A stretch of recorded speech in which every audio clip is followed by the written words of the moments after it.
My name is Matthew Gagliotti, and I'm the head of the Justice Department's Criminal Division. This is as loud as it gets. Thank you all for joining us today as we announce the largest coordinated healthcare fraud takedown in the history of the Department of Justice. Today marks a decisive moment in our fight to protect American taxpayers from fraudsters and to defend the integrity of America's healthcare system. See, this is what I've been waiting on for a while. We are announcing today charges against 324 defendants for their alleged participation in healthcare fraud schemes involving approximately $14.6 billion in false claims submitted to Medicare, Medicaid, and other healthcare programs. Holy shit. In a takedown this large, I can't possibly describe all of the work that went into dismantling each scheme. But there are 4 key points that bear emphasizing. Okay, let's get it. First, let me be clear about what these healthcare fraud schemes mean for every hardworking American family. Well, it's more money you got to pay on your insurance. It's more tax money. It's more everything. Yeah. These criminals didn't just steal someone else's money. Stole everybody's they stole money from you. Yeah. Every fraudulent claim, every fake billing, every kickback scheme represents money taken directly from the pockets of American taxpayers who fund these essential programs through their hard work and sacrifice. That's right. And when criminals defraud these programs, they're not just committing theft. They're driving up our national deficit and threatening $37 trillion, by the way, the long-term viability of healthcare for seniors, disabled Americans, and our most vulnerable citizens. This enforcement action involves the seizure of cash, as well as luxury vehicles and properties, returning real money to American taxpayers and to our government healthcare programs. Second, we are seeing a disturbing trend of transnational criminal organizations engaging in increasingly sophisticated and complex criminal schemes that defraud the American healthcare system. We have to figure out a way to create a disincentive for these people that is extreme enough to where they will be afraid to do this. Because I feel like the problem is that a lot of people with like a lot of these white collar crimes, they don't really get any, like nothing really ever happens to them, right? And so because nothing ever really happens to them, they just keep doing it. No one's scared to do fraud. Well, I'm not saying necessarily death penalty, right? I mean, I'm not saying not. I'm just saying you got to do something. As part of this takedown, we've identified and charged defendants operating from Russia, Eastern Europe, Pakistan, and other foreign countries. Yep. These individuals have infiltrated our healthcare system to steal American taxpayer dollars. Yep. As just one example, call centers. We dismantled a scheme involving a sophisticated operation run from Russia and Eastern Europe that strategically bought dozens of medical supply companies in the United States and submitted more than $10 billion in fraudulent healthcare claims to Medicare. To make matters worse, these perpetrators used the stolen identities of more than 1 million Americans. This is one of the really big components that a lot of people don't understand as a second order effect of a lot of crime and especially illegal immigration, is that identity fraud and identity theft is one of the prime drivers for a lot of identity fraud and identity theft is illegal migration and these types of systems. Spanning all 50 states to perpetrate this scheme and submit these false claims. That's it. Supply and I'm demand, pleased to report that federal agents intercepted and arrested key members of that organization at U.S. airports and the U.S.-Mexico border, cutting off their intended escape routes. The days of transnational criminal organizations using the American healthcare programs as their personal piggy bank are over. Thank God. Third, this takedown resulted in criminal charges against 74 defendants, including medical professionals who fueled America's deadly opioid crisis. In my opinion, if you are coordinating with foreign interests and foreign people in order to defraud your government, I think that's treason. I do. I think that's treason. And why don't we do that? Why don't we do that? Why not? Why can't we have a little bit of fun? Why are we not able to have fun anymore?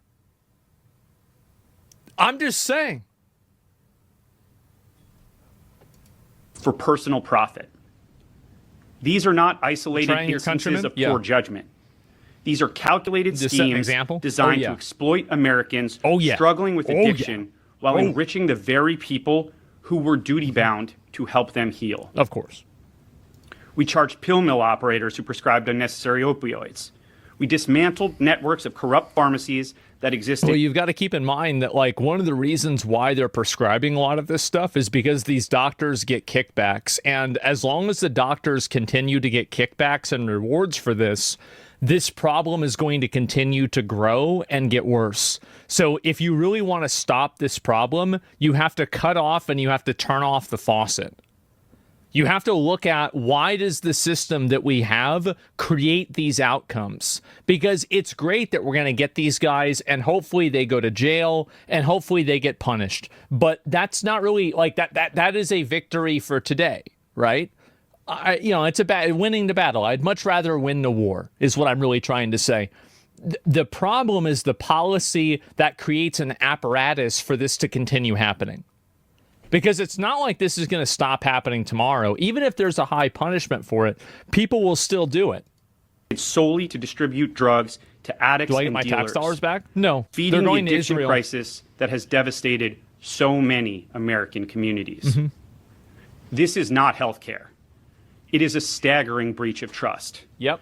And under my leadership, the criminal division will prosecute these criminals as aggressively as we would any drug dealer, because that's exactly what they are. Treason. Do treason. Fourth, many of the defendants charged as part of this takedown specifically targeted our most vulnerable citizens. This is a very common thing, and people might not be aware of this. I learned about it from, I think, a Mark Rober video, is that a lot of scam callers, they know old people are retarded. And because of that, the first question they ask is, are you over 65 years old?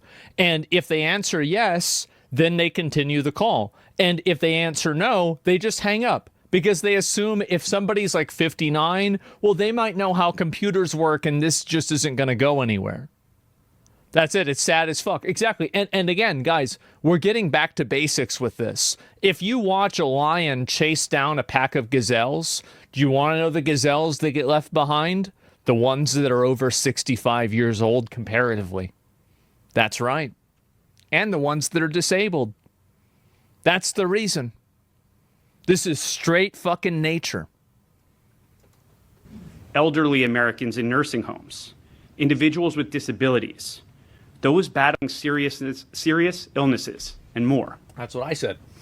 For example, our prosecutors charged 7 defendants, including 5 medical professionals, in connection with approximately $1 billion in fraudulent claims to Medicare and other healthcare benefit programs for performing medically unnecessary skin grafts on dying patients as they were seeking to spend their final days with dignity and peace. Post the names, get them out there, publicize the trials. I mean, for thousands of years, we have had public executions. I'm not saying that we should bring them back, but I'm saying publicizing people getting punished is a really great advertisement for not doing things wrong. You make crucifixions great again? Listen, I gave you my idea, okay? I think they should bring back crucifixions. And by the way, I'm completely not kidding. I think they should. Now, I don't think it's going to happen, but I think it should. That conduct is exactly as callous and disturbing as it sounds. Yes. Patients and their families trusted these providers with their lives. Instead of receiving care, they became victims of elaborate criminal schemes. Today's takedown marks a historic day. In addition to the tireless work of our Fraud Section's Healthcare Fraud Unit, this extraordinary effort would not have been possible without the law enforcement agencies with me here today. Health and Human Services, Centers for Medicare and Medicaid Services, the Federal Bureau of Investigation, and the Drug Enforcement Administration. And of course, countless partners across the federal, state, and local law enforcement community and dozens of United States attorneys' offices. Yep. Thank you to all who made today possible. Now, despite these historic achievements, we aren't resting on our laurels. We're making advancements to stay ahead of their criminals and their illicit schemes. That is why today See, this is the thing, is that a lot of the people that do this stuff, like, you're probably never really going to cut the head off, because, like, the people that are really, really good at it will usually be able to get away. But the middlemen and the people that are, like, the real executors for this stuff, like the people that are actually performing the actions, those are the ones that you can keep getting over and over because they don't have the same level of, like, innovation and technological savvy in order to cover their tracks. I'm also announcing that we are working with our partners at FBI, HHS OIG, and other federal agencies to create a healthcare data fusion center to revolutionize how we detect, investigate, and prosecute healthcare fraud. These efforts will be led by the Criminal Division, specifically the Fraud Section's Healthcare Fraud Unit, and comprised of data specialists from the unit's data analytics team.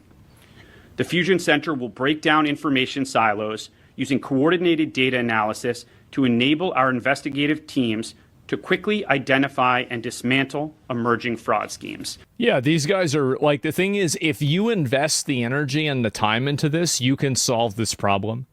The reason why this problem doesn't get solved is because, honestly, the main reason is just simply because the government doesn't really have the time or the energy or the funding to do it. They can, of course, solve this problem if they want. Preventing money from going out the door. Today's enforcement action represents the largest healthcare fraud takedown in American history. But it's not the end. It's the beginning of a new era of aggressive prosecution and data-driven prevention. Feels good. Feels really fucking good. And so now they have the time. Well, now they're probably getting different funding, and they're having their goals reallocated. I'm not sure exactly the reason why. It's hard really to say, but I think this is a great thing. I'm very happy about it, and I think everybody should be. I think it's great. And so hopefully it continues, right? I mean, I guess we're going to have to wait and find out, but right now I'm very happy about it, 100%, man. And but no arrests? No, they did make arrests. It says massive arrests. No, people did get arrested for this. It all